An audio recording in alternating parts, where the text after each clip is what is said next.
Minimal. Alright folks, welcome back to another gym day with a fucking idiot video. With me, your hostess with the mostest, who's always looking the grossest, Radio fucking Dave. Now between back, shoulders, chest, bicep, triceps, and legs, I've always got some decent workouts for you guys to keep it interesting, but still keep the gains gaining. Today we're looking at something a bit different as we hit two areas that I'm not usually looking at in these videos. So, for Fine-Tuned Fitness, let's go have a look at abs and forearms.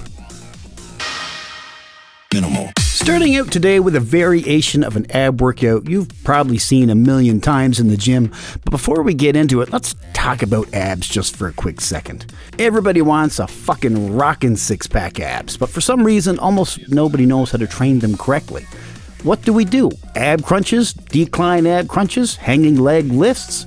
Sure, and that's all fine and dandy, but we do the same workout usually, and we don't do anything to change it. And we're weirded out when we don't see any results. But here's the thing that's going to sound stupid when I say it, but you'd be surprised how many people don't look at it like this. The abs are just like any other muscle in the body. Well, fucking duh, obviously, right? But for some reason, we don't train them like every other muscle. When your biceps get huge and 25-pound curls start to feel easy, what do? We start curling 30s, then 40s, then whatever.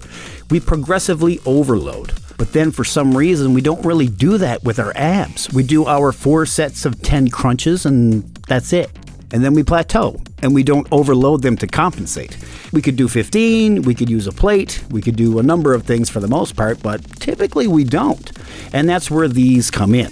This is a variation of the kneeling cable crunch, which is the most common way to progressively overload your abs in a workout. However, the biggest issue I find with the kneeling version of this is once I get to a certain weight, the retraction starts to pull me off the floor and I begin to lose my form and the tension in my abs, more importantly. This is when I started doing these. The reverse cable ab crunch. We're doing these on a normal wide grip pull down station and attaching a double D handle to the cable. Then while sitting reverse in the machine, we grab the handle, set the weight to the appropriate tension, and curl down, contracting our abs as we go. This ab workout is unmatched. Second maybe only to the modified candlestick. It's as simple as it looks, but definitely not easy. I mean, it can be, but not if we want those progressively overloaded gains we've been talking about.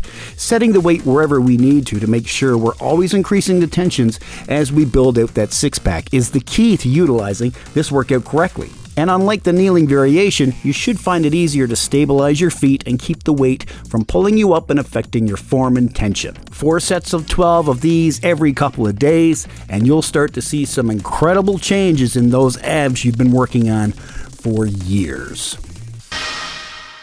Minimal.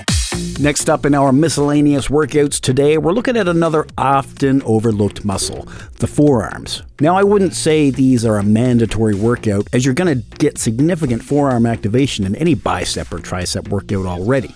But for those looking for a little extra stimulus in their forearms, these are the single best go-to you can do to get them looking beefy. As simple as it looks, we're just attaching 2 D handles to a ground-level cable machine and curling the weight into our forearms, holding that squeeze in the contraction just for a second and releasing the weight down and letting the handles retract all the way down into our fingers for a full range of motion. Then curling the weight back up into our forearms and repeat for whatever desired number of reps you want to do. You don't need to do a lot of these, and you certainly don't need to go overboard with the weight either to get any sufficient amount of stimulation. Add these in as an arm day finisher and you'll have vascular looking forearms in no time. Key things to remember here. Only your wrist should be moving on these. Lock your elbows to your sides and make sure it's only the forearms activating the weight. Avoid rushing through it and maintain control through the movement.